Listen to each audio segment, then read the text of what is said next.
How you guys doing? So I'm on to do HPA tank on my A5. This might be kind of short. I don't know how long it's going to be. I already aired it up. Yesterday I took the A5 apart and put grease and stuff on some of the O-rings and stuff. So I just need to put balls in this. I'm using a freshly filled HPA tank. I have only shot 2 shots out of this. So this tank always seems to read low, but it's pretty much full. And with CO2 and the valve or like velocity adjuster open up all the way on this, with these same balls, these are 3.6 gram nylon balls. On CO2 I was hitting 336 pretty constantly. I think one shot was 338. It's not that much of a difference.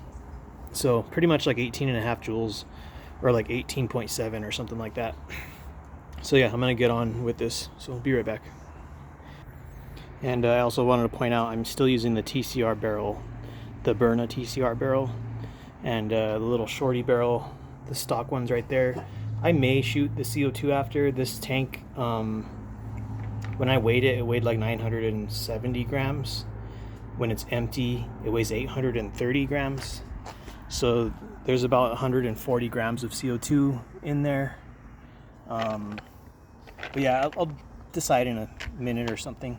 I don't want this video to be too long, so just getting my chronograph. Give me 1 second. All right, guys, HPA tank, TCR barrel. This velocity adjuster's fully open. I don't have any leaks or anything like dumb happening, so here goes nothing.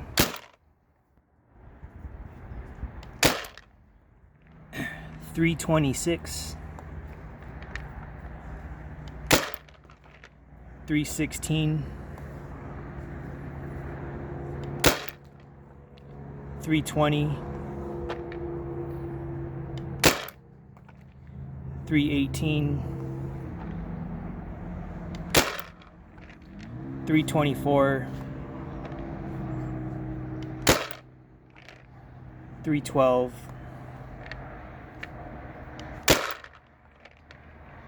316. So it's kind of hovering in that I don't know, I guess 320 area, because I think I had a low of 312 and a high of 326. So I'll just say 320 probably. I'll put my my CO2 tank on here and see what it does.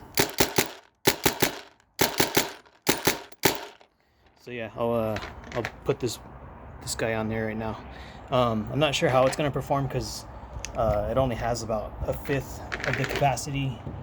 So CO2 is not regulated. So basically, it could be weaker than the other day because there isn't that much CO2 left in the canister, and the temperature out here right now is probably 78 or something, 78 degrees maybe. So yeah, I'll see how this goes, and I'm gonna pause the video and switch out all this stuff.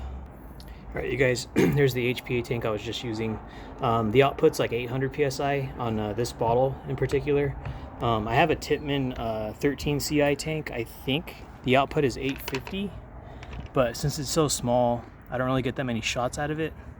So this is the CO2 tank that's like has about 150 grams in it, 120 grams. 336,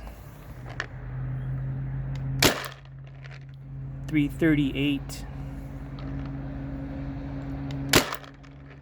332, 332, 332. Yeah, so it's pretty much I guess averaging like 10 feet per second higher than my HPA tank. I don't have any 1100 output regulators. I'm not sure if there's a way to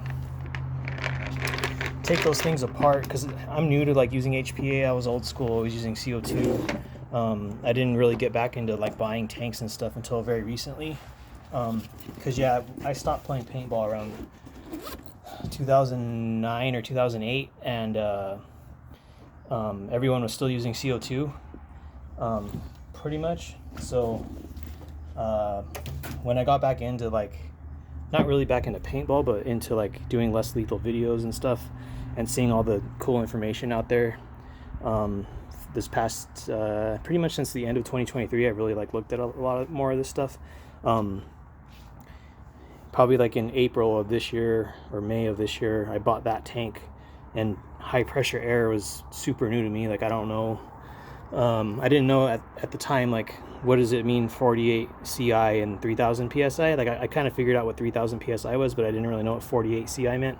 So I have a 48 CI tank. This is aluminum. It was only like $25. I have a 62 CI tank that's also aluminum. I'm probably not going to get any carbon fiber stuff because it's just really expensive, and I'm not using it to play, because I just throw that stuff in my backpack. And then I already knew like CO2s had like weight capacities. I'm gonna dry fire this A5 out really quick. So yeah, I already knew CO2 tanks had weight capacities and stuff. I think I have an old 12 ounce tank and an old 20 ounce tank, but now I have 3 of these, and I have a 48, a 62, and a 13 CI tank. And yeah, the regulator thing's kind of new to me, but I've gotten used to it, I guess you could say. It's kind of cool because you can see how much is in there, but I still feel like I like CO2 better, for whatever reason. But yeah, they're, as far as like paintball goes, they're really phasing out CO2. You can only get this filled pretty much like at a store. Most fields in my area only do HPA refills, just because they don't need to get a source or like a supplier for HPA, because it's just air compressor. So yeah, anyways, I thought I would get higher numbers on the CO2 on my Tippmann A5, and I did. 10 to 15 feet per second higher. I had a rough average. I'm just roughly estimating. I don't know exactly what it was, but out of those like 6 or 8 shots, I feel like it was probably like 320, maybe like 318 on this thing, and then 336, 332, 338 on the 20 ounce CO2. So I don't know, 334 average and like 318 average feet per second with the same rounds.